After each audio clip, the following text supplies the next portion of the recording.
Today at Commander Replay, we find out how not to play Etrata the Silencer.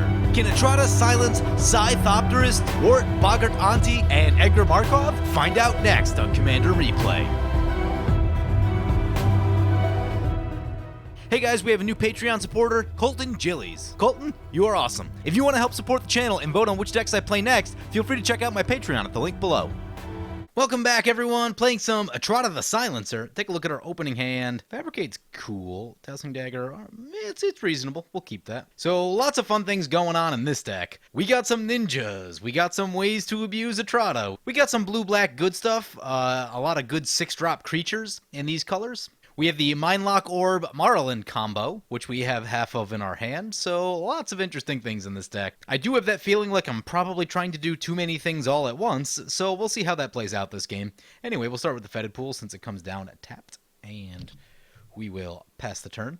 So Etrata, by the way, is 2 black-blue for a 3/5 that cannot be blocked. When it deals combat damage to a player, exile target creature that player controls and put a hit counter on that card. That player loses the game if they have 3 or more exiled cards with hit counters on them, and then Etrata gets shuffled into its owner's library. So generally speaking, what we're going to be trying to do, first things, we want to hit an opponent with a creature, we want to exile that creature, and then we want to find a way to not have to either shuffle Etrata into the library or recast her from the command zone, since that will continue to get more and more expensive as the game goes on. So we have things like Ninjutsu, we have some flicker effects that will prevent her from leaving play. The flicker effects are probably the most ideal, since we don't need to recast her.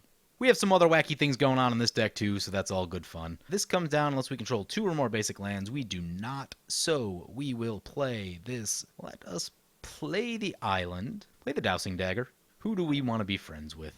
Let's see if we can make friends with the Edgar Markov. I don't really want to be on the wrong side of Edgar Markov. On the other hand, if they decide to hunt us down, giving them 2 defenders is not going to help the situation at all. So we'll see how that plays out. Riddlesmith coming down for the Psy opponent. We should take a look at what our opponents are playing, by the way. First up, we have Psy Master Thopertist, 2 and a blue for a 1/4. Whenever you cast an artifact spell, create a 1/1 colorless Thopter artifact creature token with flying. Pay 2, sacrifice 2 artifacts, draw a card. So it's going to be a mono blue artifact themed deck. There have been quite a few of these mono blue artifact themed commanders over the years. I actually saw one of these at the shop the other night.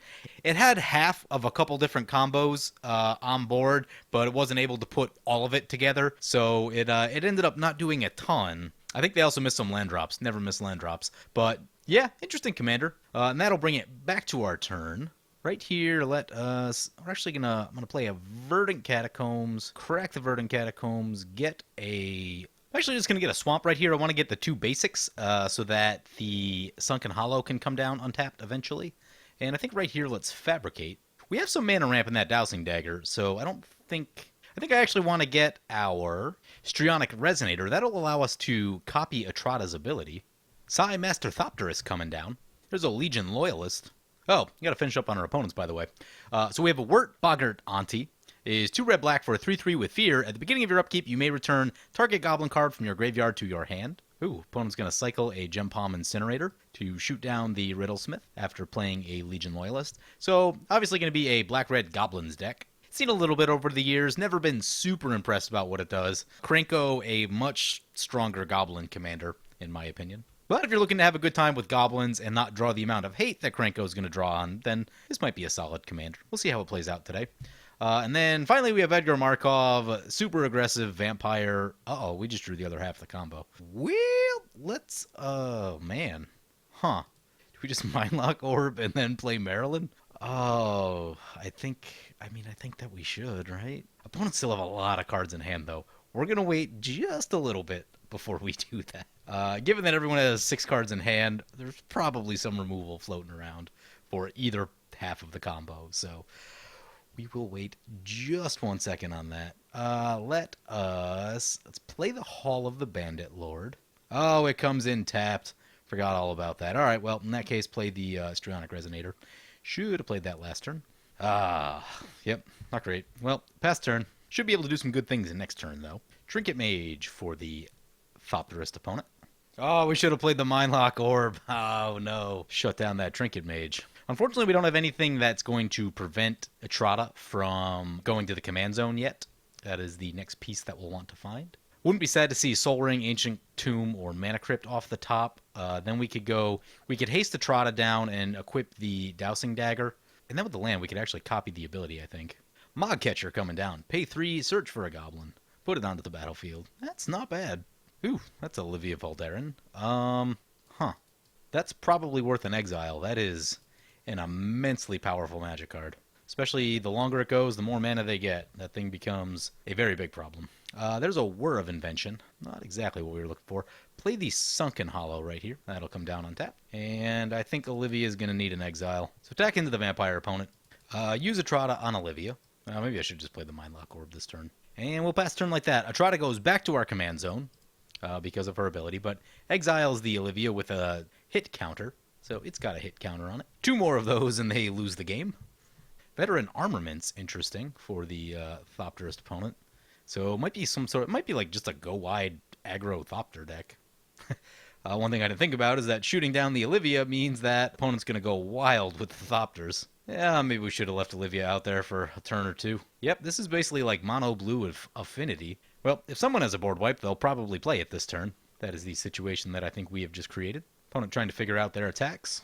Whenever you attack with 2 or more creatures, draw a card. Yeah, that seems good. We take a little bit. We go down to 33. Opponents are at 36 and 38. Opponent has a Mirage Mirror out. That's something we'll want to be a little bit careful of because they could copy our Consecrated Sphinx, which is the thing that I'm thinking about playing. Opponent copies the Military Intelligence. However, I don't think they realize that these tokens have Defender, so they cannot attack. So that's a waste of 2 mana. That seems like it'll be a waste of 2 mana on their part. Brings it back to our turn. There's a Sakashima the Imposter. That'll actually be handy once we get our commander back into play. Right here, let's crack the Flooded Strand, grab our Watery Grave, untapped, pay the life. Well, guess it's getting haste. Play the Consecrated Sphinx. Might need to think about a little bit more life gain in this deck due to things like Hall of the Bandit Lord. We have Wormcoil Engine currently. I think that's about it. Though we can attack with it, I'm not going to. I think there are a lot of little things around that a 4/6 should deter nicely. Next turn, we might think about it with the Dowsing Dagger, get the extra mana. But until then, Inventor's Fair is going to Metal Craft and gain opponent some life. We're going to draw some cards with the Consecrated Sphinx. And then Edgar Markov scoops it up. We draw 2 lands. Lands are good. Next turn, we have enough mana to play the lock. There's a mechanized production. Nice. However, if we do that, then yeah, I don't know. It's gonna be tricky. I don't know about the lock right now. We don't really have a winning board position. Yep, opponent coming into us real hard. So they'll draw a card. One reason to get that will make us draw 2 more cards. Sure. Gonna have to run into a board wipe eventually. Nope, 2 more lands. Not yet. Take down the Trinket Mage. We go down to 22. Life's getting a bit low. Opponent's going to use the Mod Catcher. Search for a goblin. It's a Krenko. That's a pretty good goblin. Going to sacrifice a goblin. We're going to draw 2 cards. That's going to make us draw 4 cards. Come on, board wipes. Not a board wipe yet. Sire of Stagnation, though. Ghostly Flicker. Going to keep drawing with that Consecrated Sphinx. I forgot to put Reliquary Tower in this deck. Well, there is a Thought Vessel, though. Soul Ring coming down for the Goblin opponent. Goblin War Chief. Yep, that's a good one. Goblins have haste. Target player sacrifices a creature. Well, that sucks. Consecrated Sphinx down. We drew mostly lands with it. Sire of Stagnation's cool, but didn't draw into that board wipe we were looking for. Basilisk Collar. Opponent can use that Mod Catcher again. That's a Siege Gang commander. Ooh, boy. Need a board wipe. Can activate the Krenko. Lots more goblins. That's a lot of goblins. Question is, do they want to kill us, or do they want to try to go after the Thopertist opponent? Looks like it's going to be us, and I think we'll survive at a very low life total. We survive at 9. It's not great. We draw not a board wipe. There's the mana acceleration that would have been helpful early on. Unfortunately, the Siege Gang commander can just burn us out, and that's not great. I guess we could exile it. Etrata will be 6 to recast. Ugh. That is, we'll have 1 additional mana. We don't think that there's any way we really survive. Play a land. Oh, I totally should have played that Mindlock Orb sooner. That would have stopped the Mod Catcher. Well, it's too late now. Looks like that's going to be a lesson. I guess let's try Marlin. I think the only thing is, so if, Marlin... I think if we let opponents search, and then hopefully they get, Cyclonic Rift or something like that, seems like maybe the only real way this is going to work. 2 mana left. Don't really want to pay the 3 on the Hall of the Bandit Lord right now. Does not seem... I guess we'll just equip the Dowsing Dagger in case that gets through for any reason. I guess if we hasted that... Oh, if we hasted that down, we could have equipped it, flipped it over, got 3 more mana. Not that that does like a ton, but whatever. Alright, so not playing my deck super well. Tell you what, Consecrated Sphinx, or anytime you draw a lot of cards, it's tricky. You have so many options in front of you, it's hard to pick what to actually do. Get rid of the fetch. Myriad's probably a little slow. Get rid of a basic. Get rid of Displace. And since we have the Crystal Shard, we'll get rid of Displace and Ghostly Flicker. So, so a Thopter opponent's gonna get a crack at the Marlon. So there's a Cyclonic Rift. See if opponent's got what, 5 damage? It won't kill us. Krenko, the Goblin opponent's kind of a problem though. They're gonna swing at the Goblin opponent. Yeah, I guess they realize other than that Consecrated Sphinx, we don't actually have like that much going on. So the Marlon plan worked how I thought it might. Opponent went for the Cyclonic Rift. Opponent doesn't have that much red mana, so unless they have a mountain in hand, they can't cast Krenko and the Haste Goblin all in the same turn. So we might catch a little break right there. We'll see how that goes. So far, I've played a lot of things out of sequence. I should have waited an additional turn on the Etrata to flip over the Dowsing Dagger. That would have been really good. And if I just played like Mindlock Orb that turn, that would have prevented opponent from searching for all the goblins.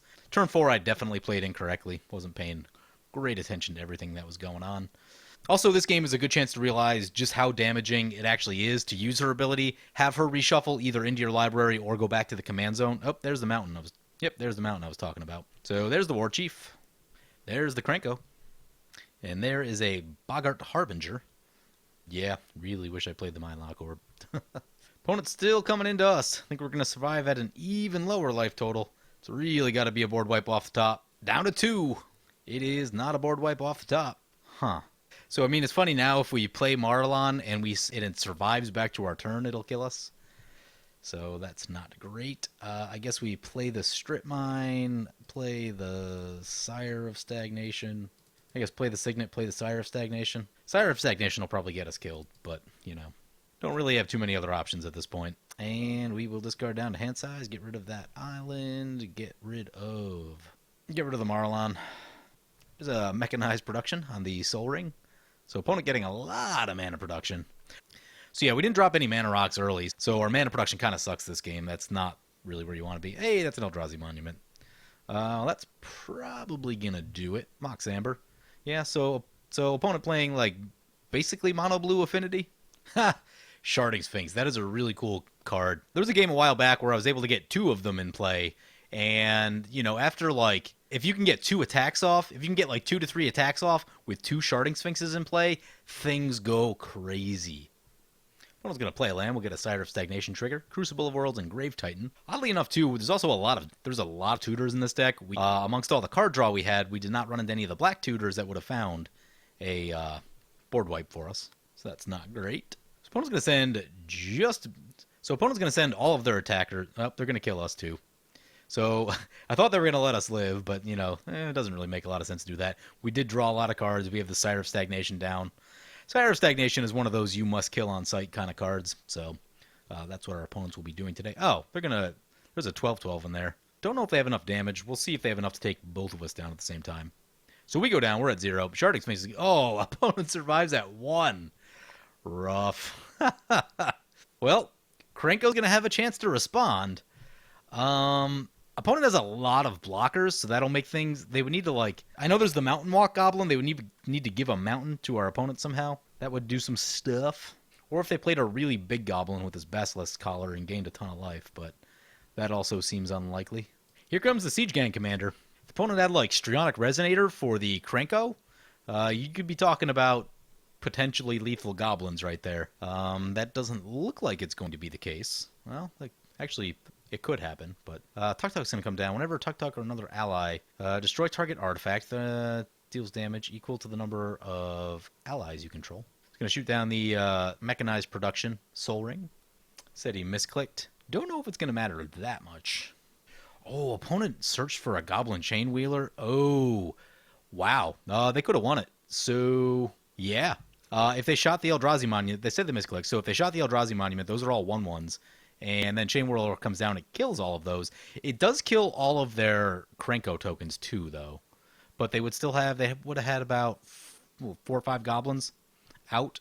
Well, would have been quite the battle, but that's what happens when you misclick. Don't misclick. I hear it's real bad. So I'm going to send all the goblins. Many of them will get blocked. Opponent blocks most of the more interesting goblins that we're attacking.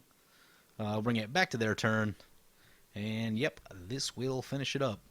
So opponent's going to cast a World Slayer. Why, I don't know why. Just attack and end the game. So opponent's going to send everything.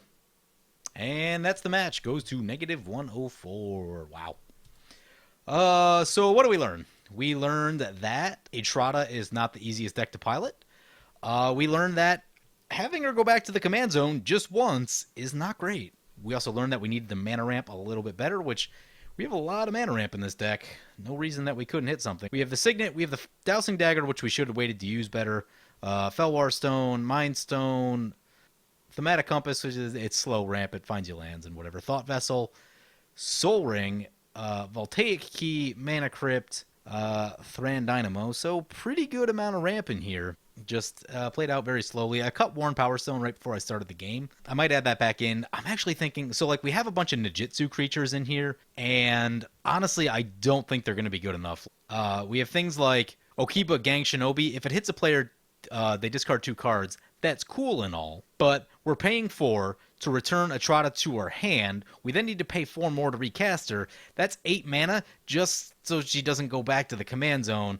And we get, I mean, after we've used Etrata's ability, we're not going to be able to get the Nijitsu creature's damage ability until the following turn, and that's assuming that it doesn't get blocked, and they are not unblockable. So, yeah, I don't know if Nijitsu's really the right place to be for this deck. Next go around, I would probably cut all of those. You really want Etrata to stay in play, so I think that's going to be your Ghostly Flickers and things like that.